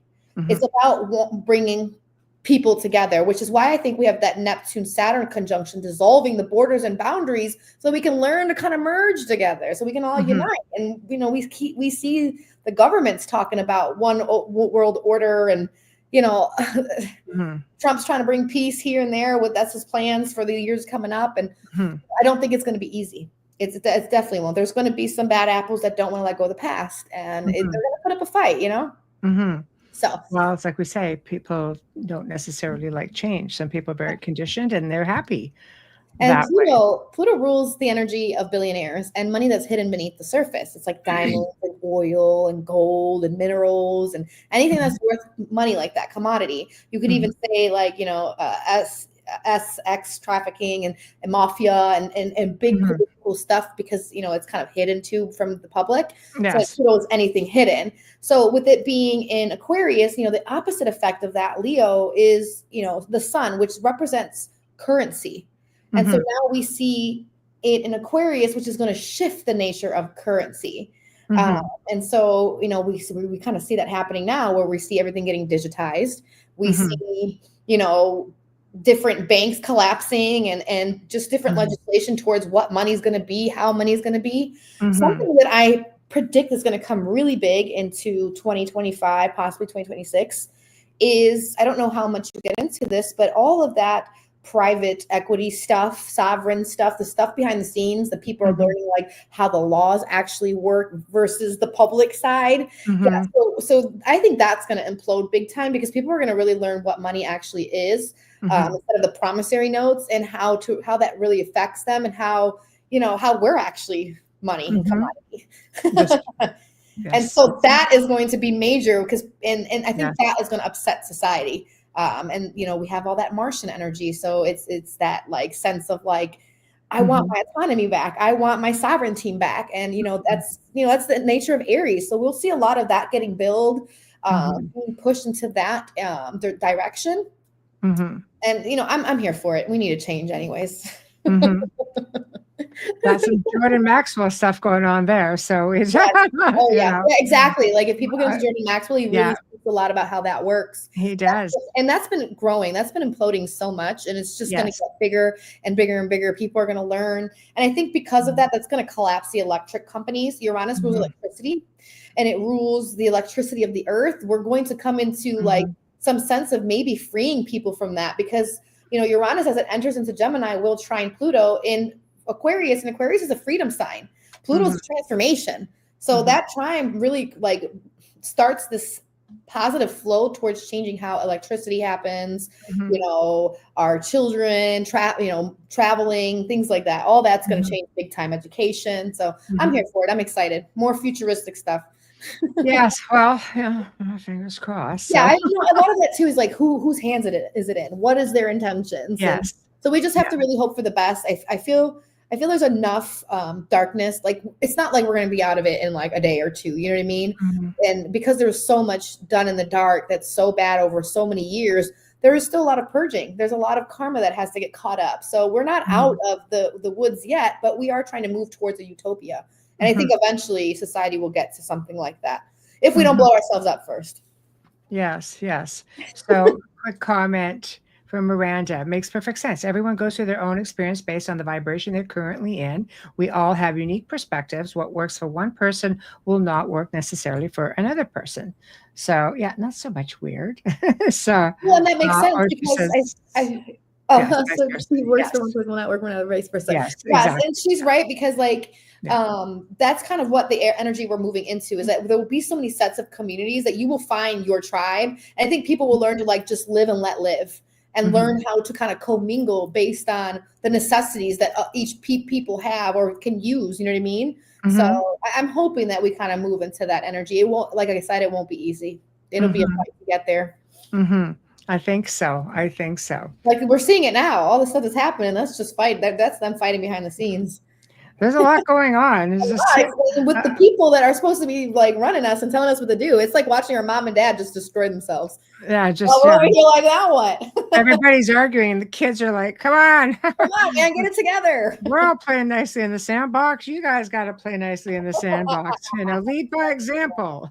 So yeah, and so a lot of this too, what I like is that for the masculine, because Aries is a very masculine sign, rules technically over the males in society. I feel like there's going to be a lot of healing with that Neptune coming into Aries and Chiron going direct. The masculine can now start to really integrate, and even women in general, because masculine and feminine frequencies are inside of everybody. It's nor here nor there. Even non-binary people, non-gender folks, they, everybody has that energy. Exactly. And we're going to learn how to kind of balance that out, because there's been so much, masculine energy has been so imbalanced for men are from Mars, women are from Venus, right? So there's that's the old saying goes. So we're there. Absolutely. Right. Oh, and speaking of that, Venus goes into its retrogradation too, I believe, in January.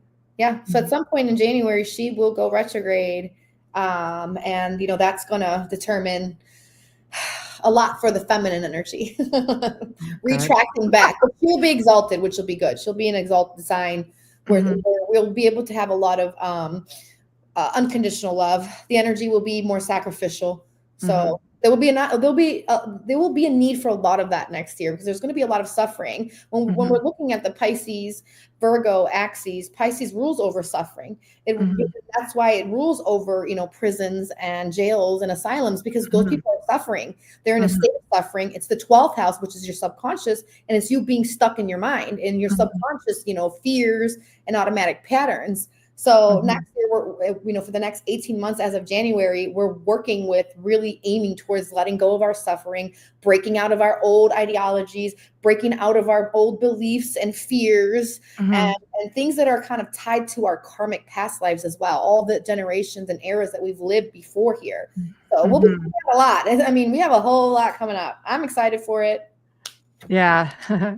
Oh, it's great to have you here, Miranda. Thank you for joining us. Speak more on that, Desmond says. On which part? Let me hear it. Feel free, guys. Chime in. If there's something you want to know, we'll get to everyone. Okay. So we're kind of off to a bit of a funky start in January, and we start to pick up speed anywhere in there. Yeah, so it's going to pick up momentum after July. These planets are going to retrograde back into past stuff, and we're going to start to kind of clean and figure all that out. And then as we get into the beginning of January of 2026, it's like all systems go. So again, we're in that limbo. We're in that, because 9 is a completion year. So 2026 goes to this 10, which is 1. It's the beginning of starting everything new and implementing new. And, 1 is ruled by Aries, which is creation.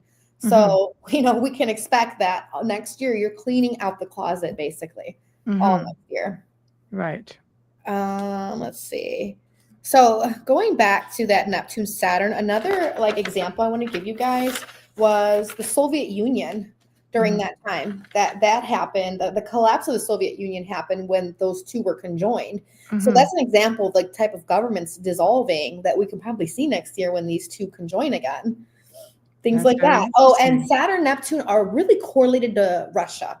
Every time those two come together, there's something big with Russia. So keep your eye on that country, because they are going to be big in the news and in our worlds next year, for sure. Okay. Wow. I'm hoping Trump is good with this guy, because yeah. Right. Cringe. Yeah. Fingers crossed. For sure. I think that is why we see with this entire conjunction too that happens in the summertime, we see, I think it's during June, we see Saturn and Jupiter square while it's in this conjunction and close conjunction to Neptune. And like I said earlier, both of these planets, they rule, law, corporate, legislation. So we can see something in the summer change with laws. All right. So Jupiter rules religion. It rules travel. So my guess is there's going to be issues with travel because of religious dogmas. So we might not be able to go somewhere. We're going to want to go to another country, and there might be limits for Americans. We can't go there. or there's been borders and limits for people coming here. Even during the process of trying to dissolve this, because there's some players that are trying to keep things a certain way, and it's not going to work, but there's going to be a fight for it, because people are going to try to keep like these same laws and borders, and that's all dissolving. Yeah, that can open up a whole other show. So yes, for sure. You know, Neptune rules the ocean, so it's definitely going to be stories of like things past, you know, what we're used to here. You know, a lot of the, like Russia, again, they're big in the media next year for sure. Let's see who else too, because who is a Virgo rising? Gosh, I can't think what other countries are Virgo rising or Pisces rising, but you know, that's always a good way to know like what countries are going to come into play. Is always look at where the eclipses are. Always look at what country has that rising sign. You can just put it in Google and it'll pop up. Just put like, that's how I find it. I just put Russia's natal chart. Boom, it pops up. I'm able to look like, oh, okay, they have a Virgo rising. That makes sense. They're going to be in the media for 18 months next year. Makes sense. We're going to deal with them a lot next year. There's a lot of dissolving going on for that country. Wow. That's going to be very interesting to watch unfold. So yeah, especially with all this nuclear, you know, stuff that they're talking about. But you know what I've noticed too, when I look at these synodic cycles, right, and through history, every time we have something about nuclear, whatever, we get so many UFO stuff. So they don't like it. Yes, UFOs and nuclear plants going up, and UFOs have been known to you know, switch off. Yes. Right. Yes. Nuclear stuff. It's crazy because the energy that we're going into is in a UFO energy and alien energy, but Pluto rules over nuclear stuff. So you can see how that's like bringing that in for some reason. It's attracting it. Like you said, they don't like it. No, you're trying to stop whatever they're trying to do. Like exactly. Okay, so is there something else you want to add, or I'll just get to people's comments? You go to people's comments so we can play off what they're saying. Okay, yeah, let's do that. So let's start with, okay, Kaizen's first, and I'm going to go to the oldest and work the way down. Any advices for Gemini people, because Geminis cannot normally control their thoughts and emotions? Well, you're ruled by Mercury, so that's so funny that you say you can't control your thoughts. Because whenever Mercury retrogrades 3 times a year, and since you're ruled by it, you 3 times a year feel discombobulated. So does Virgo. Right. But yeah, so Gemini has a great year coming up. I know since Jupiter's went into their sign, they have not felt the abundance that Jupiter is supposed to bring. Why? Because Jupiter has been in its detriment and it is retrograde. So it doesn't function its best there. But in February 2nd, it goes direct. So as of February, the rest of the year, until it goes retrograde again, like late in the fall, you have a window of prosperity, abundance, and really attracting positive things to you. Jupiter's also a planet of faith. So if you like believe and you really try to work towards like, you know, advancing or expanding your life, even educational pursuits, you have a really lucky window to get that into motion. You can grow anything. Now, of course, it's depending on your chart. So always look like, you know, are you just a Gemini sun? If you're a Gemini sun, this speaks to your career. You can change your career path drastically in February. You can change, you know, how you go about making your money, or even how you are known and seen and what you're striving to do in the world, because the sun rules your, you know, what you want to be in this lifetime. It can also amplify your vitality because, you know, Jupiter is a positive planet. Watch your lymphs, you know, watch overeating, because Jupiter likes to give you all the gluttonous stuff. Right. When it can swallow you up, it can make you fat when you're under that energy. Lovely. I have Jupiter in my first house and I'm skinny as heck, but because it's retrograde. So thank you for being retrograde when I was born. Yeah, I have different thoughts on retrograde altogether, but Ray says, I'm Aquarius. I bring the water for everybody, always working. So what about that? Aquarius? Wisdom is what they bring. So they hold the cup because they're actually air. Aquarius is air. They're the intellectual. They're the mind, but they're the cup bearer. So they hold the cup of wisdom. And in the mythology, that guy that I was telling you about, the young guy with a G, the 14-year-old, he had a lot of wisdom and he had a lot of talents and gifts, and he would pour the water to the the Olympians, which is technically the elitists. They were being favored. What do we see in society right now? The elitists used to be favored. Okay, that was the Aquarius energy. They were favored. They were the star because Aquarius is the star, but now they're falling from grace. That's Pluto. So now that energy is going to be poured onto the masses. It's going to be us that now are individual stars. Look at YouTube, look at Rumble, look at TikTok. Like it's that whole culture's dying because we are the stars now. That's shifting. So yeah, Aquarius energy is very interesting. They're very big on humanitarian energy. They want things to be good for the world at large. That's true. But don't get them one-to-one. They're much better in the group and when they have their space, because they are like the person looking outside of the box. If they're in a room full of people, they can be there. They know how to socialize. They're an air sign, but they will be outside, like right here, outside of that little pack. Right. Because they don't want to be seen like everyone else. They feel very alienated, which that's that word, aliens. That's why we're going to see aliens too. So yeah, Aquarius people have a lot of wisdom. They're very intelligent people. There we go, Aquarius, as I see two of them come up now. What about Leo? Leo is solar. So Leo, for the next 19 years, you have Pluto opposing you. So this is going to be a major, major transformation for Leo people. They're going, because Leo rules the heart, right? So they wear their heart on their sleeves. They like to do things from their space of the heart. But because of this, they can feel like they get used or trampled on or, played like we all do, right? And so they're going to learn how to detach a little bit more for the next 19 years, how to really, be okay with not having to shine and be the center of everything. I'm a Leo moon, guys, so I'm not talking crap, I promise. But we're very vibrant people and we're seen, and Leo people always have big hair. If you know any Leo people, they love their hair. They're big with their hair. I should have been a Leo. Oh, God. You might have Leo in your chart. I don't remember what it was. Yeah, because I'm ridiculous with my hair. So you're probably a Leo. Actually, I think you were a Leo moon. I got to go back and check. It's a curiosity now. It would make so much sense. Sure would. But yeah, so Leo's working on major transformations. They're going to learn how to have more detachment. This Pluto energy, let's see what else they got going on. They have Scorpio, squares them, Taurus. So Leo has also been feeling a lot of chaos with the last 14 years with Uranus and Taurus. They're now going to also feel that energy liberate.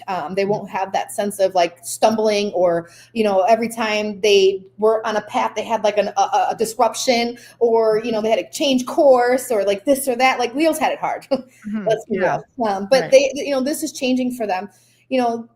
The only thing is that the transformation for them can be very deep. So my advice to Leo people is to really try to go within, try to really be as real as you can with yourself as a person, because if not, Pluto's going to kick your ass. It's going to make you look at things clearly, because Pluto likes to look past the surface of things. It gets really eagle eye scope on stuff. So, you're working with changing matters of the heart for the next 19 years. 19 years. 19 years. Yeah. Wow. Okay. And depending on where it's at, their partnerships and their relationships are going to shift. So during, a lot of times when Pluto comes into the 7th house for them, so if we put Leo on the rising, right? Let's say you're a Leo rising. This pertains to the sun too, secondary. And then the moon is more so internal or home. But whenever Pluto goes into your 7th house, it could not only bring powerful people into your life, but it can bring very transformative experiences with people, things that are as far as rebirths. You can meet someone and birth children. You can have people pass, unfortunately, and or you can meet people that are so powerful they can help you structure a business. The 7th house is the house of marketing. It's the house of business partnerships. It's the house of when you come together with someone. So some Leos can look into marriage happening for the next 19 years. You can get remarried and or divorce. Those are just very big stories that can come into for the Leos for the next 19 years. So that's crazy. All right, guys. So heed the information. Gemini on the cusp of Taurus here. Gemini folks. Okay, so like I was just saying, they have Jupiter in their sign. You guys are also getting Uranus in your sign as of February. Yeah.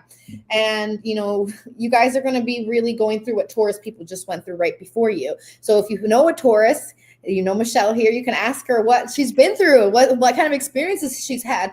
that will be something very familiar for you, what you might be going through as well. So expect just shifts in your career that are so unpredictable, things that you might have never even expected that you would do. You can bring in a lot of more technological AI and robotic stuff into your life as well, because it's Uranus. Experiences like traveling could really pop up for the Gemini folks, you know. For Gemini, really, it's really, because it's Gemini rising, Aquarius is your 9th house, right? Yeah.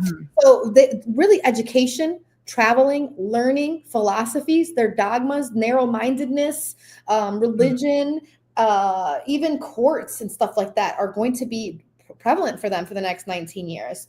So, you know, these folks can really transform the way that they see the world, their philosophy.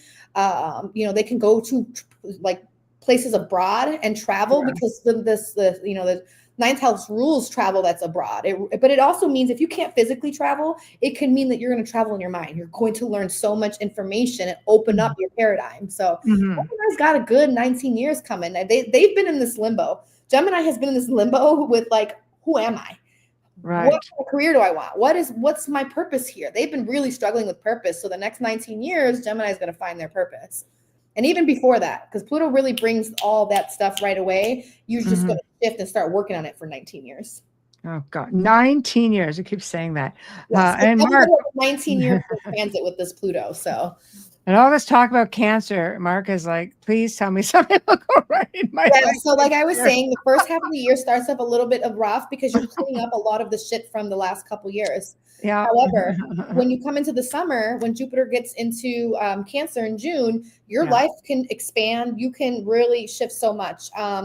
Like your partnerships can get better. Your jobs can get better. I mean, Jupiter just brings you abundance in everything. And even your personality, like the way you perceive the world, the lens that you see through, and the way people observe you and see you is going to change drastically. You will be more favored for a whole year. So use this time after June to really like get your stuff together. You got 6 months from there before it goes retrograde to actually get things going and expand it, grow it. But my advice for like Cancer people until next year, probably, let's see if that's Jupiter in their first. Let's see, where does Sagittarius sit? Hold on, give me a second. Their 6th house. Okay, so work, career, health can shift for them. If they are people that work in the health industry, this is going to change for you. You know, this can bring abundance, though. It can bring like major transformation. It makes sense because next year is like all a year of health. We're dealing with so much shifts with the eclipses. So another, hold on, give me a second, because Cancer would be, 5th house. Yeah. Is that? Nope, that's their 9th house. So education as well. Education, traveling, learning, you know, they're going to find also for them, they're going to probably get better with understanding who and what God is to them, what their higher power is. So reflection. They'll feel amazing. And they have a year of like cleaning that up too. They're getting very serious about like, okay, I don't believe this anymore. I'm going to discard these old beliefs because these are holding me back. So. All right. Next. Pisces house, please. Pisces. I'm a Pisces rising. We are being eclipsed all next year. So as of January, we have 18 months of eclipses. It's going to be from us to our relationship sector, our home, and our status. So how the world sees us, how our home life and comforts are. During this time, Pisces, just know that everything can change as far as your home. You can move. Neighborhoods can change because this is the wheel of your chart, the helm, the rising sign. So every part of your chart is shifting because whenever it's eclipses, it's the wheel of fortune. So things can come into your life and things can go out. You know, very important people that are not in alignment with you anymore can leave. And then more important people will come in that are kind of aligned with you. So that's major for them. Their marketing house is going to shift. You know, their audience, if Pisces people, like, because you are also the dreamer, right? Pisces is ruled by Neptune. It's cameras and media and aesthetics and beauty and all the things fairy tale and fantasy, right? So Pisces will have an opportunity for the next 18 months to make any of their dreams come true to life because Pisces are very artistic people. They're idealistic, visionary people. They can bring things from the other realms into reality. And with Saturn and Neptune conjunction, they can make this very real for them. Pisces, your income can change. It can dissolve it or it can grow it. So Pisces has to be very, very careful how they do their stuff for the next 18 months. Boy, okay. So we've got, I know, we've got 2 more. Okay. Virgo, you're beginning eclipse too, but you're actually releasing. So Virgos is releasing their identity. They are going to be releasing a lot of things on their body if they've been going through health issues, because Virgo's been having a lot of stuff with that going on for a while, depending on how it lays in their chart. But predominantly Virgos have, because they deal with their health, they deal with a lot of the health issues. It affects them a lot. But these folks can change not just their health, they are going to change their schedules and their routines. These people can change how they self-care and how they care for others. They might be people that are always, what's a good word to say without having to say this in a bad way? They're always trying to save other people. Yes. So Virgos are going to learn. Rescuers. They like to rescue because they're orderly. They love to put everything in place, and they have an eye for detail. They can see when things are not they can see when your life is in shambles. So but instead of exerting that energy out, Virgo is going to actually learn to release that. And they're going to actually be pouring that stuff into themselves because they've been dealing with giving so much and and that's really blocking their growth, basically. So with them as well, because these are the angular houses, they're also going to be eclipsing the partnership house. So if Virgo's in a relationship now, again, like the other signs, this can change. But this will be a positive shift because the nodal points are insatiably going into the house of partnership. So, Virgo's going to have a lot of people come in that are going to alter the way they see and do relationships. All right. And last, pay attention. Yeah, the health 19 years, just saying. Here we go. But you know what? And let me see real quick because I want to see if Virgo is a 5, aren't they? Yeah. So both Virgo and Geminis are 5. Okay. So 5 isn't really too bad with, with the 9 year. It's not like it's going to be an issue. So it's not like Cancer where they have it a little bit tougher. So yeah. All right. Thank God. See, there we go. Poor Cancers. All right. Lastly, Libra. Libra people. Okay. So let's see. You have the eclipses for you are going to be in your subconscious house. So you're getting eclipsed in your 12th and your 6th house. And this axis point deals with not just work, career, duties, intangible karmic debts, but also spiritual karmic debts. Libra deals with, they might be people that love to work, right? Because their 6th house it's in Pisces. So, they've had Saturn there since March of 2023, and they probably have felt so heavy and hard in their schedules and in their work house forever since March. And so now this is actually just coming to stabilize and really help them get centered on what they want to do in their day-to-day and find like a career that can be more real for them that they can actually build on. So Libras, they're going to be dealing with that because that's their Pisces house, their 6th. But in the Virgo, they're going to be releasing a lot of fears, a lot of automatic patterns and reactions and phobias that they were kind of blindsided to. They kind of get a highlight here now, like, oh, because I do this is why I self-sabotage. I didn't know this. So, Virgos or Libras can be looking at like clearing those things out. They have also, let's see, Pluto is going to trine them for the next 19 years. So for Libra, this is a powerful glow up. Let me see, that's their 9th house of philosophy, of their purpose. So you can expect Libra people to really find their purpose, really align with their philosophies, open up their worlds. This also trines to their, let's see, because the cross house is Aries. Let's see. Aries, that's Taurus, that's Virgo. Yeah, so yep, they're dealing with travel. They're dealing with changing their schedules. They're dealing with stabilizing career. They're dealing with like limiting beliefs, releasing them so that they can start to build on that Saturn. And they have till February of 2026 that they will see so much structures and things build and change for them. So they got to glow up financially. They have it really like good for the next 19 years if they play their cards right. Ooh, boom, boom, boom. There we go. Yeah. All right, we have a few more minutes. Sure. So must have missed what was said for Scorpio. I am a Scorpio sun. We are Pluto. We're over here in Aquarius. So, and this is also for the Scorpio generation, baby. So what years are those? 84 to like 95, I believe. Those people, Scorpios as well, we're being squared by Pluto. What does that mean? Well, squares are challenges. Squares are power struggles. Squares denote to having to make decisions that can be uncomfortable. And we're under that energy for 19 years. Now, that doesn't mean it's going to always be bad because I see squares in a lot of people's chart and they're resilient people. You're just going to learn a lot of resilience, okay? Scorpio also, because Mars right now when we come into the new year, Mars is going to be in Cancer. So this is a trine to you. So coming into the new year, it's not going to be so difficult for Scorpio people because they are familiar with this energy. They are the Martian people. This energy is trining them. So it's going to flow for them. Okay. And for Scorpio people in general, I believe, let me see, what energy is that? If you put Scorpio on the rising, that puts Libra on the 12th. So yeah, Scorpios have been dealing with releasing a lot of their past life karmas. And now with, that was 18 months of this. It was 18 months of them like releasing their past life karmas tied to relationships. Scorpios were trying to like, heal some traumas that they experienced in relationships. And so you're now out of that clear. And now this energy is going to move into your, what is that? Your 11th house? Yep. 11th and 5th house axes. So Scorpios can look for like the next 18 months, things can look good for them, like with children, with creative projects, entrepreneurial projects, even their community and friendships can really change for them. They're going to be eclipsed there. So, don't expect to lose friends, but gain some really good ones for the next paradigm that you're shifting in. People, like, everybody should always remember that the people that come into our lives during whatever time we're in are really there to facilitate you, to like help you on your path and your purpose. So, and not everybody stays, because once you complete that mission, people are no longer vibrating with you. They got to go because the next person has to come in. So if we lose friendships, like, specifically Scorpio, don't look at it as a bad thing, because you're just aligning with the right people for your tribe. 11th and 5th house also is money houses. So there could be a lot of luck in store for, Scorpio next year, Aries and Scorpio in general, because 9 is their number.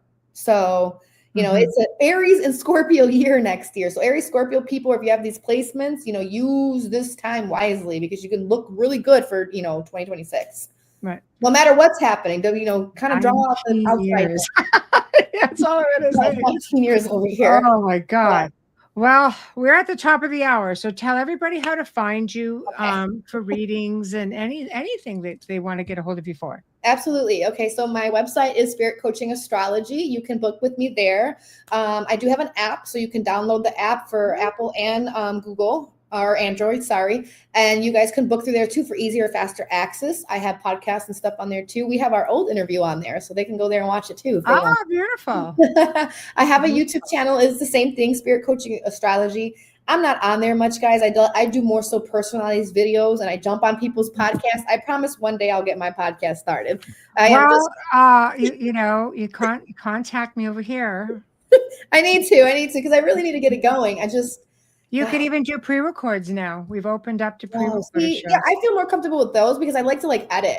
As you see, I talk really fast. I talk a lot, and I get hyped up. And I stutter my words. I got Gemini Chiron. We should talk then. We should talk. Absolutely. Let's do it. So yeah, there you go, guys. I might have a podcast coming up, but yeah. So those are the places you can contact me. And then on my website, my emails are there. My phone numbers are there. So, go ahead and find me that way too.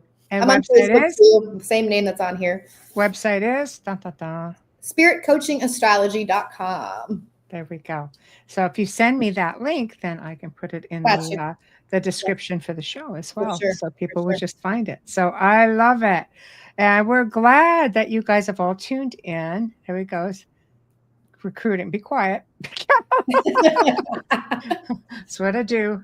You'll find it. Oh, thanks.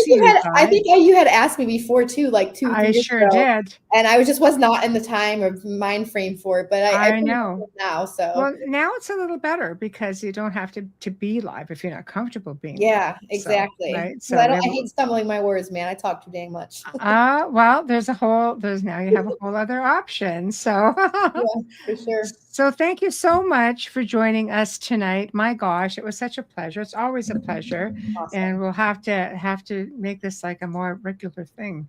Yes, I would love it. I would love to come back on and do, monthly astrology forecast for everybody. That could work. That could work. But you might also want to save that for maybe a weekly thing, Maybe. You should just contact me. Yeah. I'm just going to push a little bit, but thank you so much. And again, please get me the link so I could edit and get it into the description. And if you need to, you should be able to download the show, but if you need a copy, just let me know. I'll be happy to send you one. Yeah, I'll probably end up putting it on my website after. So for sure, I'll hit you up. I will do that. Awesome. Thank you, hon. Thank you for having me. This was great. Thank you for coming. I Thanks, appreciate guys. it. Had Bye, so much everybody. fun. All right. Thank you. Later. Well, everybody, we've come to the end of another fantastic show. Yes, it surely was. Thank you to everybody in chat. Thank you to all the new faces. We appreciate you so very much. And, please give us a like, subscribe, and just come and hang out with us every Wednesday and Thursday evening. We always have great guests. So big thank you to all of you. You make it that much more interesting. So thank you. And for those of you in Rumble and X, never hesitate to put in your messages because we can actually put them up and we can see them right here on the screen. So thank you. So also big thank you to, as you can see, our thank you, Speckled Egg. Thank you. We appreciate it. I'm glad you enjoyed it. Thank you. So big thank you to Folgers Coffee for sponsoring tonight's show and every night's show. Thank you to Dr. Snick and Justin Snicker. Thank you to Steve McGinnis. We have been up here on the United Public Radio, UFO Paranormal Radio, 105.3, 107.7 FM. And you have to check out all of our other shows. We've got such a great lineup, jammed up, packed on. The network is just loaded with great shows, great guests, great content. So tomorrow night, we're bringing on the Grand Poobah, our dear friend and station owner, producer, Joe Montaldo. We're going to be discussing all kinds of crazy things, but primarily getting into a little bit of the UFO disclosure that just happened. And I always call him Mr. UFO. So that will be good to get his perspective. And what the heck is going on with all these drones that are showing up literally all over the world? And are they ours? Are they ETs? Are we dealing with crafts? What are we dealing with exactly? So we're going to discuss a lot of that as well. So if you haven't liked us up and you haven't subscribed, please consider doing so, because we do a lot of pre-recorded shows as well. And I can tell you, I'm pretty sure I've got one going on next week.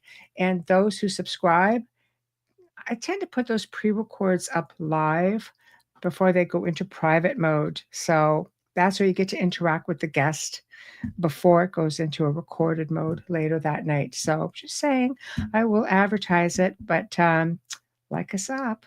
Anyway, guys, thank you so much, and we shall see you tomorrow night. Good night.